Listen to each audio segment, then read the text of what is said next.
अस्सलाम वालेकुम and welcome to जोर का जोर। आई होप आप लोग खैरियत से होंगे और अच्छे से अपना ख्याल रख रहे होंगे।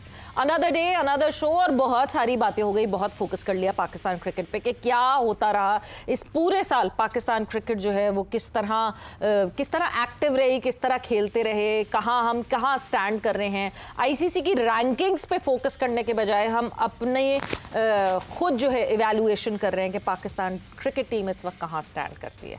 मगर अब वक्त है ज़रा थोड़ा सा अपने विजन को टिल्ट करने का। एंड पाकिस्तान हॉकी में क्या हो रहा है, बिकॉज अभी रिसेंट पास में जो है बड़ा चर्चा हुआ प्रो लीग पाकिस्तान जो है, पाकिस्तान हॉकी क्या प्रो लीग का हिस्सा बनेगी नहीं बनेगी, क्या फंड्स आएंगे नहीं आएंगे, आधे फंड्स कौन देगा आधे फंड्स कौन देगा, क्या पाकिस्तान हॉकी फेडरेशन ये कर पाएगी या नहीं कर पाएगी, क्या पाकिस्तान की गवर्नमेंट की तरफ से वो सपोर्ट मिलेगा। एंड इवेंचुअली वो सपोर्ट मिला and eventually Pakistan said yes to pro league. और प्रो लीग का जो मौका मिला वो मौका आज सुबह 3 बजे हमें इन एक्शन दिखे लड़के। और after a very long time I would say कि हम एक्सपीरियंस टीम्स और सीनियर टीम्स की बात कर लें तो हम उन टीम के आमने सामने हुए।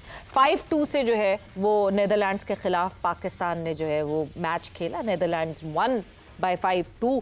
मगर क्या ये जो 2 गोल हैं ये इनको हमें सेलिब्रेट करना चाहिए या फिर सोचना चाहिए कि इन 2 को 4 और 4 को 6 कैसे किया जाएगा। सो ये सारी डिस्कशन आज हमारी होगी और क्या क्या गलतियां थी, उन गलतियों को कैसे सॉर्ट आउट कर सकते हैं। बिकॉज अगला गेम हमने अर्जेंटीना से खेलना है which is a good team as well.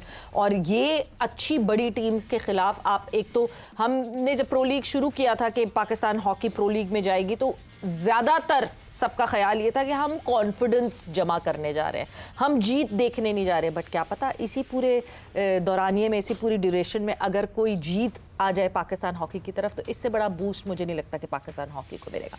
सो हम बात करेंगे कैसी परफॉर्मेंस रही आज टीम की और आगे हम क्या एक्सपेक्ट करें, कितनी अपनी उम्मीदों का बार जो है वो हाई करें।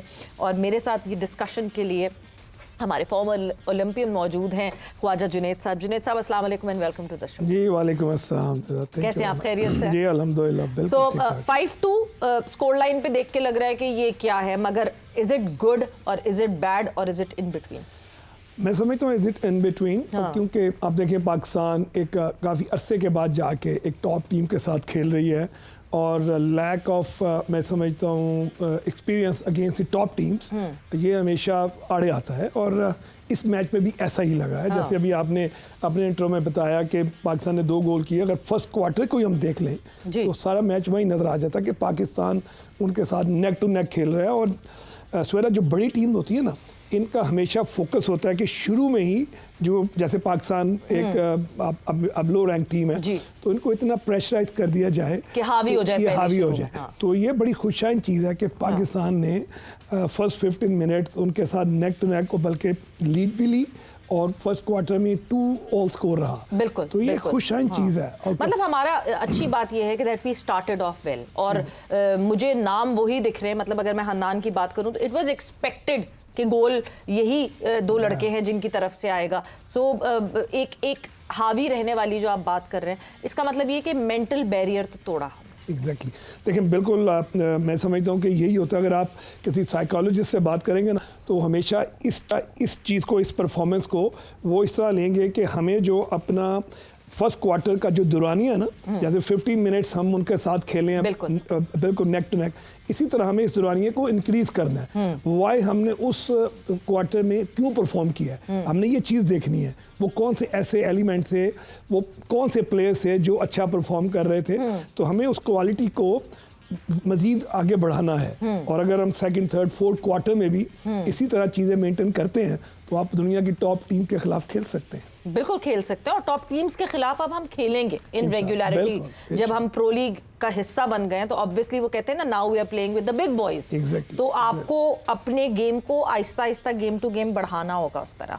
हम फर्स्ट क्वार्टर की बात कर रहे हैं, हम सेकंड क्वार्टर की बात कर रहे हैं। एक चीज़ जुनैद साहब बहुत रेगुलरली हम पाकिस्तान हॉकी टीम के लिए कहते थे कि शायद there is something with their fitness in comparison to the international standards. Because हमें एटलीस्ट लास्ट 2 क्वार्टर्स ऐसे जो लास्ट हाफ होता था, सेकंड हाफ जो होता था, उसमें हमें ये दिखता था कि शायद हमारे लड़के थक रहे हैं, हमारे लड़के वो रेजिस्टेंस नहीं शो कर रहे, ना डिफेंस दिख रहा है ना अटैक दिख रहा है। इस मैच को देख के आप अब उसको कहाँ रीड करते नहीं, बिल्कुल आपने बड़ी अच्छा एक क्वेश्चन किया। लेकिन लास्ट क्वार्टर में कोई गोल नहीं है और ऑब्वियसली मैं समझता हूँ कि it's a team game. Yeah. और जो हार्मनी बेहतर हुई है कि जब आप without harmony as an individual play कर रहे होते हैं तो आपकी एनर्जी जो है ना वेस्ट हो रही होती है। तो इसमें ऐसा लग रहा है क्योंकि मैच पूरा लाइव नहीं आया, हमने भी बिट्स एंड पीसेस में देखा है। कितनी वैसे आयरनी है ये, मतलब exactly. ये मैं सबसे रिक्वेस्ट करना चाहूंगी जो भी डिसीजन मेकर्स हैं, this is the national sport of Pakistan और ये पाकिस्तान में ही लाइव ना है, ये बहुत बड़ी ज्यादती है। नहीं देखें, जब हम बिल्कुल छोटे छोटे से होते थे तो मैच आते थे अमेरिका से, ओलंपिक्स के लाइव रात को 2-2 3-3 बजे सब लाइव आते थे और पूरी कौम बैठी होती थी और यू नेवर नो कि किसकी दुआ लग जाए। Exactly. जब लोग बैठ के देख रहे होते हैं, कुरान शरीफ खोले होते हैं, तस्बीहां पकड़ी होती हैं, तो ये हमें कल्चर वापस लाना चाहिए। मैचेस लाइव आने चाहिए। मतलब we still hold the record, हमसे ज्यादा जीता हुआ कोई नहीं है। 4 वर्ल्ड कप आज तक पाकिस्तान के पास ही है, किसी मतलब पूरा फर्स्ट वर्ल्ड जो है अभी तक हमें फॉलो कर रहा है। तो लिहाजा ये ज़रूरी है, आपने अच्छा मैसेज दिया कि इसके ऊपर फोकस करना चाहिए और लाइव आना चाहिए। नेशनल स्पोर्ट है और मेरे ख्याल में क्योंकि टीम गेम है, ये आपकी हार्मनी ही इसके अंदर आपको जो है ना परफॉर्म करवाती है कि जैसे एक प्लेयर कोई अगर आप डिफेंस कर रहे हैं तो एक प्लेयर जब कोई डिसीजन लेता है तो पूरी टीम को उसको फॉलो करना होता है। तो अल्हम्दुलिल्लाह मैं समझता हूँ इस वक्त टीम जो है राइट डायरेक्शन में चल रही है। अच्छा है कि नेदरलैंड से मैच खेल के फिर अर्जेंटाइन थोड़ी सी नेदरलैंड से मैं समझता हूँ कि कम है। पाकिस्तान टीम जो है उसको अर्जेंटाइन को अच्छा टाइम दे सकती है और माइट बी पॉसिबल कि जीत भी सकती है। जीत जाए तो वो तो कॉन्फिडेंस की एक लेवल ही डिफरेंट हो जाएगा। बिकॉज आप और मैं ही, हम लोग इस शो पे ही डिस्कस कर रहे थे कि जब प्रो लीग का अप्रूवल हो गया था कि हाँ जी अप्रूव हो रहा है, तो हमारी सबकी सोच ये थी कि just go and enjoy and collect experience. मगर उस एक्सपीरियंस के साथ अगर जीत आ जाती, कितना इम्पैक्टफुल होगा वो जनरली पाकिस्तान हॉकी के। देखिए मैं समझता हूँ कि अब सवेरे एक तो बहुत खूबसूरत चीज़ है यहाँ पर, ये ज़रूर कहना चाहिए कि गवर्नमेंट ने फंड्स के हवाले से बहुत सपोर्ट किया और हमेशा हम फंड्स के चक्कर में पिछले 20 साल से ना हम कभी प्लेन में बैठते हैं कभी उतरते हैं, तो इस दफ़ा ये नहीं हुआ। 2019 में भी backed of, I remember, pro league से। जी बिल्कुल। अब हमें मैं समझता हूँ जैसे आपने कहा कि ये प्रो लीग में खेलना, टॉप टीम्स के साथ खेलना, यही वो मिसिंग एलिमेंट था सिंस लास्ट यू कैन ले कि 1.5 डेकेड कि हम लोग टॉप टूर्नामेंट्स में तो जा ही नहीं रहे हैं, वर्ल्ड कप, ओलंपिक्स में। ठीक है, अब हमें लकीली न्यूजीलैंड के विड्रॉ करने से हमें एंट्री मिल गई। बिल्कुल। तो यही वो एक मिसिंग एलिमेंट था जहाँ पर हम लैक कर रहे थे। अब इन टीमों के साथ खेल के मैं समझता हूँ कि पाकिस्तान को बहुत से ममालिक जो हैं वो सीरीज के लिए बुलाएंगे क्योंकि पाकिस्तान प्रो लीग में है। पहले तो हमें कोई टॉप टीम अपने साथ खेलने के लिए बुलाती नहीं, सीरियस लेना शुरू करेगी दुनिया। एग्जैक्टली पाकिस्तान नजर आएगा, पाकिस्तान की स्किल नजर आएगी, तो लोग जो है ना जो डिफरेंट फेडरेशंस हैं वर्ल्ड, वो पाकिस्तान टीम को वैसे भी फ्रेंडली मैचेस के लिए बुलाएंगी। और हमेशा याद रखें जो प्लेयर्स की ग्रूमिंग है ना वो हमेशा सीरीज में होती है, जो लेस प्रेशर होती है। अब टूर्नामेंट में you have to perform. Exactly. आप परफॉर्म नहीं करेंगे तो आप बुरा खेलेंगे, डिलीवर करना होता है ना, डिलीवर करना होता है।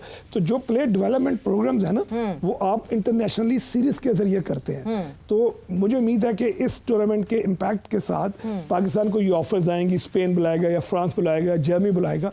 यही वो मैं समझता हूँ चीज़ें हैं जो हम होम एंड अवे मिस कर रहे थे। बिल्कुल बिल्कुल। तो ये उससे फायदा होता रहेगा, उससे प्रोग्रेस होती रहेगी। बट ख्वाजा साहब, कोशिश तो मैं बिल्कुल ये करती हूँ कि कोई कहते हैं ना, कोई सैड डिस्कशन ना हो विद ऑल दिस। जिस तरह की परफॉर्मेंस हुई, एक मतलब एक पार पे अच्छी परफॉर्मेंस हुई अभी पाकिस्तान टीम की। बट फिर मैं थोड़ा सा रिवाइंड करती हूँ टाइम और मुझे याद आता है कि अभी जब पाकिस्तान बांग्लादेश खेलने गई and they went without the coach, without Tahir Zaman साहब, मसाइल हो जाते हैं। He is back, there were zillion reasons, अलग अलग मसले थे, उनकी अपनी भी रीजन थी। आई बिलीव उनकी बेटी की शायद शादी थी उस टाइम फ्रेम में, मगर और भी कुछ इख्तलाफात थे। कितना ज़्यादा इंपॉर्टेंट होता है कि सब एक पेज पे हों, बिकॉज अब मैंने वही कहा ना, बड़े लड़कों के साथ जब खेल रहे हैं, सो हमें गेम तो अपना बेहतर करना ही है, बट ये जो बैकग्राउंड नॉइज है इसको किल डाउन करना है। नहीं बिल्कुल, आप देखें एक चीज़, बिल्कुल आपने बहुत सही पॉइंट आउट किया। देखें एक ग्रुप होता है और वो ग्रुप डेवलप करता है, कभी इंडिविजुअल डेवलपमेंट नहीं होती है। अच्छा, टीम हैंडलिंग जो होती है ना, पाकिस्तान का एक अलमिया रहा है कि जब कभी भी कोई बुरी परफॉर्मेंस आती है तो आप जैसे वापस आते हो तो मैनेजमेंट चेंज कर देते हैं, 4 प्लेयर ड्रॉप कर देते हैं। हाँ। तो ये एक बहुत बड़ा सेटबैक रहा है। तो मैं हमेशा किसी भी चैनल पे या फेडरेशन से ही मुलाकात होती है तो मैं यही कहता हूँ कि आप कोई भी मैनेजमेंट है उसको 4 इयर्स का टाइम दें। कंसिस्टेंसी बिल्कुल। अगर आप 4 ईयर नहीं दे सकते तो कम से कम उसको 2 साल जरूर दें। अच्छा 2 साल के अंदर उसके जितने भी अखराजात हैं ना कोच के या मैनेजमेंट के वो आप दें, जैसे मर्जी हो। देखिए फेडरेशन का यही काम होता है कि माली मुआवनत करना, प्लेयर्स को सपोर्ट करना, नया टैलेंट तलाश करना। ये टीम तो आपके पास है, इसके बाद क्या होगा? डेली पे करना एक बेसिक। एग्जैक्टली। तो ये वो चीजें मैं समझता हूँ जिसकी वजह से समटाइम जो प्लेयर होता है ना वो थोड़ा सा स्ट्रेस में या डिप्रेस हो जाता है। ठीक है। एंड देन आप अगर मैचेस में देखें, हमारा प्लेयर जो है ना दुनिया में किसी प्लेयर से कम नहीं है। सर मैंने कहा कि हमारी हार्मनी बेहतर होनी चाहिए, वो हो भी रही है। लेकिन जब आपके स्ट्रेसेस आपके बैक पे हों तो आप हमेशा देखिएगा आपको फोर्स एरर नजर आएंगे, इमोशनल प्ले नजर आएगा, क्योंकि प्लेयर्स के बैक ऑफ माइंड में कई चीजें चल रही होती है। अगर उनको फोकस सिर्फ 1 पॉइंट एजेंडा हो ना कि मैंने जाना परफॉर्म करने, जीत तो बाद की बात है, जब आप परफॉर्म करने जाएंगे तो आपकी टीम अच्छा रिजल्ट देगी। बिल्कुल। तो इसके लिए जो ख्वाजा साहब जो एक कथा कलामी की माजरत, आपने जो एक हार्मनी की बात की, जो कॉन्फ्लिक्ट हमें ताहिर जमान साहब के केस में दिख रहा था बैकग्राउंड में, जो आवाज़ें आ रही थी हम तक, ऑफिशियली तो ऐसे सच कुछ नहीं आया, बट आवाज़ ये आ रही थी कि ताहिर जमान साहब चाहते थे कि वो लड़के टीम का हिस्सा हों जो कि लीग्स खेलते हैं दुनिया भर में। पाकिस्तान हॉकी फेडरेशन ये चाहती थी कि वो लड़के हों जो कि रेगुलर यहाँ पे बहुत टाइम दे सकते हैं। अब obviously this is a team sport, we talk about chemistry, we talk about this harmony. जब तक अच्छे से अच्छे इंडिविजुअल्स हों, जब तक वो एज यूनिट एज टीम नहीं खेलेंगे वो जीत नहीं दे सकते। There should be a chemistry, a bond.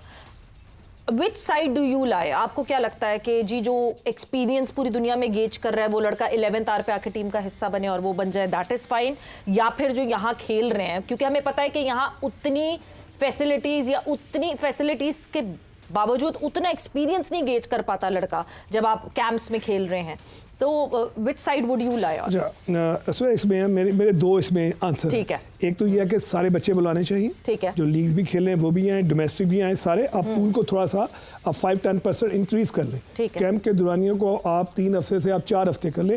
एक हफ्ता उन बच्चों को दे दें जो आप समझते हैं जिनके अंदर कंपटीशन है, उनका सेपरेट उनके टेस्टिंग कर लें, स्किल टेस्ट कर लें, फिजिकल टेस्ट कर लें, मेंटल स्ट्रेंथ ले लें। ठीक है ना जी, उनमें से पिक करके आप ले आए। एक तो ये तरीकाकार होता है। नंबर 2 मैं समझता हूँ कि जब आपने एक हेड कोच लगाया ना, that is his responsibility to perform. ठीक। आपने पैरामीटर्स बनाने के, भाई 1 क्वार्टर के बाद 3 महीने के बाद टीम कहाँ होगी, उसकी फिजिकल फिटनेस कहाँ होगी, उसकी स्किल लेवल कहाँ होगा, टीम की जो अंडरस्टैंडिंग है टैक्टिकल वो कहाँ होगी, अगर ये वर्ल्ड रैंकिंग में कितना गेज करेगी, कितनी % आप हमें ऊपर लेकर जाएंगे। हाँ। तो आपने कोच को जब अथॉरिटी दी है, देन कोच का ही डिसीजन होना चाहिए वहाँ पर, और ही इज रिस्पॉन्सिबल कि जो भी उसमें अच्छाइयाँ आई हैं, जो भी उसमें बुराइयाँ हैं, वो उसी ने जवाब देना है। फेडरेशन तो जब टीम को हारती है तो फेडरेशन तो नहीं कहती कि जी ये मेरी जिम्मेदारी थी। वो तो कहते हैं ये जो मैनेजमेंट भेजी है इनका कसूर है। नहीं, सबसे पहले कोच स्केपगोट बनता है। एग्जैक्टली, हमेशा जो सिलेक्शन कमेटी है कोच। तो लिहाजा मेरे ख्याल में जैसे मैंने आपको कहा कि किसी बच्चे को भी मिस आउट नहीं करना चाहिए और सबको बुलाना चाहिए पूल बढ़ा के। तो एक हफ्ते में कोई 10-15 बच्चों को अलग कैंप लगा के उसमें से प्लेयर पिक करें, एंड देन एक कैंप ले जाए जो आपका क्वालिटी है। और ऑब्वियसली डिसीजन मेकिंग जो है वो हेड कोच की होनी चाहिए, क्योंकि उसने लड़वाना है, उसने देखना जी मुझे कौन कौन से वेपन्स चाहिए और कहाँ चाहिए। और ख्वाजा साहब एक चीज़, एक जो रिजर्वेशन, जो मैं पाकिस्तान हॉकी फेडरेशन के पॉइंट ऑफ व्यू से बात करूं, उनकी रिजर्वेशन ये थी कि हमारे पास लड़के जो है टाइम गुजारते हैं, हमारे पास कैंप्स में मुसलसल होते हैं, उन्होंने पूरा एफर्ट किया हुआ होता है, और एक अचानक से एक पैराट्रूपर आता है और वो 4-5 दिन की साथ ट्रेनिंग करता है और वो चल पड़ता है जहाँ भी इवेंट होता है उसके लिए, या सीरीज़ होती है जो अभी जैसे हमने बांग्लादेश के लिए खेली। वो डिस्करेज होते जाते हैं लड़के जो कैंप्स में होते हैं। इवेंचुअली वैसे ही पाकिस्तान हॉकी से इतने डिस्करेज्ड हैं, हम कहाँ यंग टैलेंट देखते हैं, कहाँ हम स्पोर्ट्स शॉप पे मुझे हॉकीज दिखना बंद हो गई हैं, आपको स्पेशल किसी स्पोर्ट्स शॉप पे जाके ढूंढनी पड़ती है, वरना रैंडमली पहले आपको हॉकीज दिखती थी। तो वो कहते हैं कि इससे डिस्करेजमेंट बढ़ रही है, और फिर समझ नहीं आता कि आप किस साइड पे रहें, जीतने वाली साइड पे या इस डिस्करेजमेंट। इसमें बताऊं क्या, इसमें एक पूरा साल कैलेंडर ईयर का प्रोग्राम होता है। जो बच्चे लीग्स खेल रहे होते हैं ना, लीग खेलना मैं समझता हूँ ज़रूरी है, इसलिए कि उन्होंने अपनी फाइनेंशियल जो उनकी नीड्स हैं उसको भी पूरा करना है। अच्छा, जो आप देखते हैं जी हमारे इस साल में 3 टूर्नामेंट्स हैं या हमने सीरीज खेलनी है, तो आप पहले ही फेडरेशन वो पॉइंट आउट कर देती है कि आप इस डेट से इस डेट तक अपनी क्लब्स को इन्फॉर्म कर दें कि आप पाकिस्तान कैंप को ज्वाइन करेंगे। नेशनल ड्यूटी और पूरी दुनिया में ऐसे कॉन्ट्रैक्ट पे है, पूरी दुनिया में ऐसे होता है। हॉलैंड, बेल्जियम, जर्मनी या अर्जेंटीना या न्यूजीलैंड के प्लेयर्स जो आके यूरोप में खेलते हैं, उनका सबका ये कैलेंडर ईयर जो है ना डिसाइडेड होता है कि उन्होंने इतने दिन जो है वो जाके अपने मुल्क की तरफ नुमाइंदगी करनी है, बाकी जब फ्री होंगे तो वो लीग खेलेंगे। तो उसमें मैं समझता हूँ कोई ये रॉकेट साइंस नहीं है। It's a very very easy thing कि पाकिस्तान इज प्रायोरिटी, हमारा मुल्क हमारी प्रायोरिटी है। आज अगर मैं आपके सामने बैठा हूँ या मैं वर्ल्ड चैंपियन बना या ओलंपियन बना, तो मैं इस मुल्क की वजह से बना हूँ, इस खेल की वजह से बना हूँ।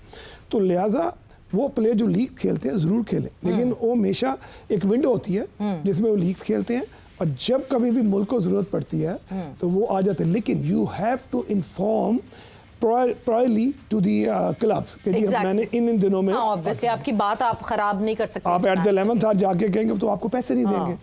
तो ये अच्छा ख्वाजा साहब, वक्त का मुकाबला सख्त, what next should Pakistan hockey team do? Because जिस तरह आपने कहा कि Argentine is comparatively lesser team than Netherlands, हमने नेदरलैंड्स के खिलाफ अच्छी परफॉर्मेंस की है।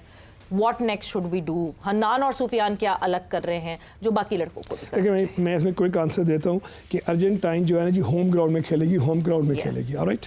एक उनको एडिड एडवांटेज है। अर्जेंटाइन की इंडिविजुअल स्किल बहुत अच्छी है, उनकी टेक्निकल अंडरस्टैंडिंग नेदरलैंड जैसी नहीं है। ठीक है। अच्छा, शॉर्टकट जो पाकिस्तान ने पहले हाफ में किया है ना, फर्स्ट क्वार्टर में आपने एक अच्छा परफॉर्म किया, आपकी पोजेशन ऑफ द बॉल, आपकी अटैकिंग मूवमेंट्स बहुत अच्छी थी। मैं समझता हूँ कि डिफेंस में कम गलतियां होनी चाहिए। पाकिस्तान टीम को चाहिए कि काउंटर स्ट्रेटजी के ऊपर खेले, कि आप ऑल आउट अटैक पे ना जाएं, जब आपको काउंटर मिलते हैं आप उस पे ऑल आउट जाएं, एंड देन यू नो जो आपका डिफेंसिव बैलेंस है अपने नंबर्स कम ना करें डिफेंस में। ठीक है, क्योंकि अर्जेंटाइन के साथ अगर आप मैच लंबा करते हैं गोल लेस तो पाक में जाता रह जाएगा, उनके ऊपर स्ट्रेस आएगा क्योंकि उनकी अपनी पब्लिक बैठी हुई है, होम ग्राउंड है।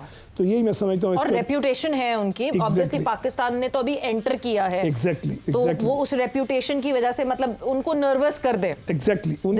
उनकी जो है ना, मैं समझता हूँ कि उनसे इमोशनल एरर्स करवाएं, उनको इंडिविजुअल प्ले के ऊपर शिफ्ट करें कि वो मतलब चाहें कि हम फौरन गोल करें।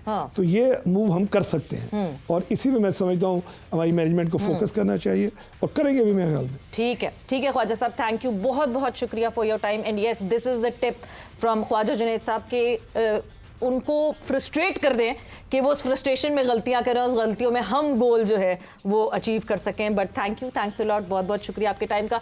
जोर का जोड़ का वक्त यहाँ पे ख़त्म होता है, and just keep watching Pakistan hockey, and please जिन्होंने पाकिस्तान हॉकी को लाइव दिखाना है कहीं ना कहीं डिसीजन करें और लाइव दिखाएं। इसी के साथ Savera Pasha signing off, take care, bye bye, अल्लाह हाफ़िज़।